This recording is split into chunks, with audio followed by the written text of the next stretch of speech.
Welcome to the deep dive.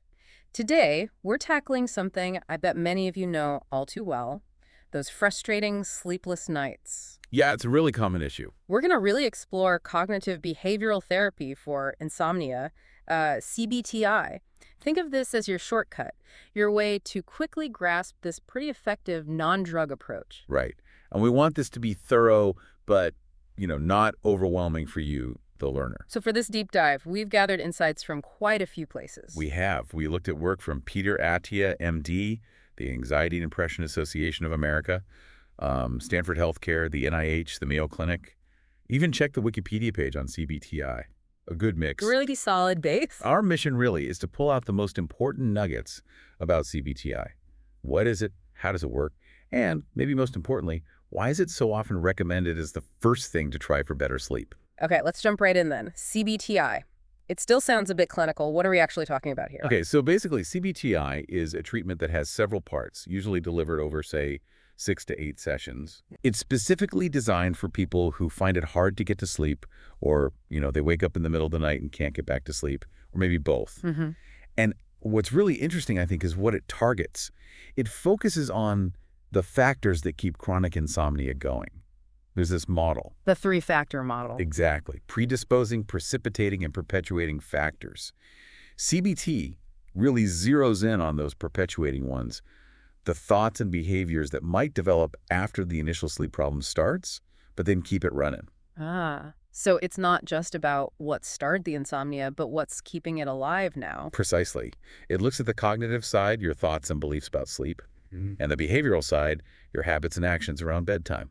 Plus, there's a psychoeducational part, just understanding sleep itself. So it's really trying to reshape how you think, feel, and act when it comes to sleep. That's the goal, yeah. And you mentioned it's often recommended first. That surprised me a bit. I always thought medication was the go-to. Well, that's a common assumption. But actually, major groups like the NIH, the American Academy of Sleep Medicine, the American College of Physicians, they all point to CBTI as the first-line treatment. Before pills. Before pills. And it's shown to be effective not just for, chronic long-term insomnia, but also for shorter bouts, too. And even when insomnia pops up alongside things like mood disorders, PTSD, or even during cancer treatment. Okay, fascinating. Let's break it down then. You mentioned the cognitive part. What does that involve? So the cognitive piece is all about digging into those thoughts you might have about sleep that aren't really accurate or just aren't helpful. Like what kind of thoughts? Oh, things like, if I don't get exactly 8 hours tonight, I'll be a complete wreck tomorrow. Or maybe you're lying there thinking, oh no, I'm still awake. This means I won't fall asleep at all. Right, the catastrophizing thoughts. Exactly. Those thoughts can actually rev up your anxiety about sleep, which, just makes it harder to relax and drift off. It's a vicious cycle. So how does CBTI help you deal with those when they strike at, 2 a.m.? One key tool is something called the thought record. It sounds simple, but it's powerful. You basically write down the situation, maybe lying awake, then the specific thought you had. Okay. Then your emotional reaction, anxiety, frustration, whatever, and maybe how strong that feeling is. Just writing it down. Yeah, just tracking it helps you see patterns. Then you work with a therapist or even on your own using the principles to examine those thoughts. Are they really true? What's the evidence? And then you practice reframing them. Reframing, like finding a more balanced way to look at it. Exactly. Finding a thought that's more realistic and less distressing. It's amazing how a worry that feels huge at 1 a.m. can seem almost silly by 3 p.m. the next day. That's so true. It's like the perspective shift. That shift is exactly what the cognitive part aims for. Reducing that distress and promoting calm instead of anxiety around sleep. Okay, that makes sense. Now, what about the behavioral side? What actions are we talking about? This is where you actually change your sleep-related habits. Yeah. And two really big techniques here are stimulus control therapy, SCT, and sleep restriction therapy, or SRT. Stimulus control sounds like you're trying to control the bed. Kind of. Yeah. SCT is all about rebuilding a strong connection between being in bed and actually sleeping. So breaking the association between bed and, say, frustration or worrying. Exactly. The core rules are, only go to bed when you genuinely feel sleepy, not just because the clock says so. Yeah. If you're in bed and you're not asleep after, say, 15 or 20 minutes, the time can vary a bit. You get out of bed. Get out. Where do you go? Go to another room. Do something quiet, relaxing, dimly lit. No screens, no work. Reading a book, maybe some light stretching. Then only return to bed when you feel sleepy again. That requires discipline. It does. And crucially, maintain a consistent wake-up time every single morning. Weekends, too, ideally. Even if you only slept for a few hours. Even then, it helps anchor your body clock and avoid naps during the day because that reduces your sleep drive for the night. It's about making the bed exclusively for sleep. Well, and sex, as one source mentioned. Right, that's the idea. I think you mentioned a study. Yeah, the old one about college students and library carrels from the 70s. They made certain desks only for studying. Perfect analogy. It's the same principle. Create a strong, specific association. Bed equals sleep. That's SET. Got it. Okay, then the other one. Sleep restriction therapy. That sounds counterintuitive. You restrict sleep to sleep better. It does sound backward, doesn't it? Hmm. But SRT is actually very effective. The idea is to limit your time in bed so it more closely matches the amount of time you're actually sleeping. How do you figure that out? You start by keeping a sleep diary for maybe 1 or 2 weeks. Track when you go to bed, when you think you fall asleep, wake-ups, when you get out of bed. From that, you calculate your average total sleep time per night. Okay, say I average 6 hours of actual sleep, even though I'm in bed for 8. Right. So with SRT, you then restrict your sleep opportunity, the time you allow yourself in bed, to just 6 hours. Wow, only 6 hours in bed. Initially, yes, though generally not less than 5 hours total. It can feel tough at first. You might feel more tired during the day for a bit. I bet. But the goal is to increase your sleep drive and consolidate your sleep. Make it more solid, less fragmented. Your body learns to sleep more efficiently during that shorter window.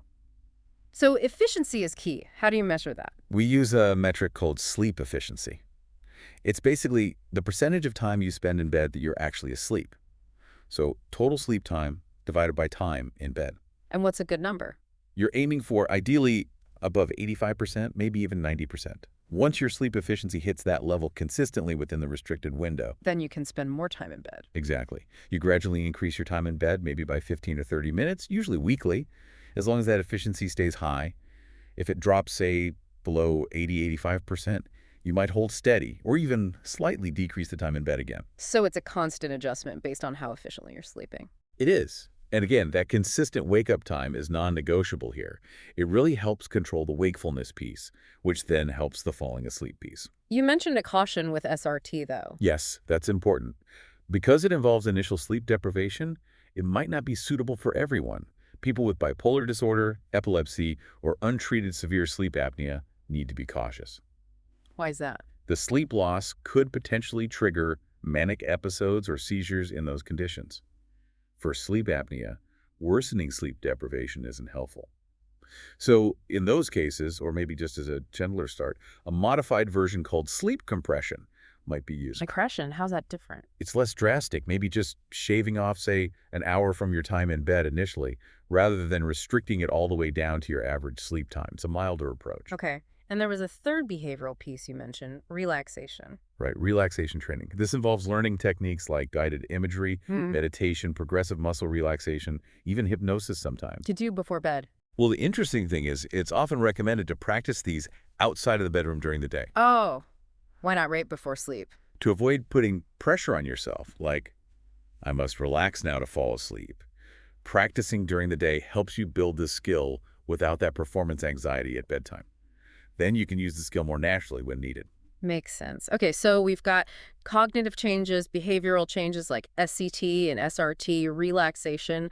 What about just basic good sleep habits? Sleep hygiene. Absolutely. Sleep hygiene is really the foundation.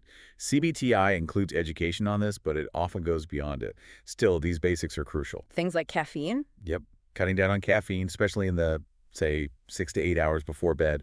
Avoiding going to bed starving, but also not having a huge meal right before sleep. A light snack might be okay. What about alcohol? People think it helps them sleep. It might make you drowsy initially, but it actually disrupts sleep quality later in the night.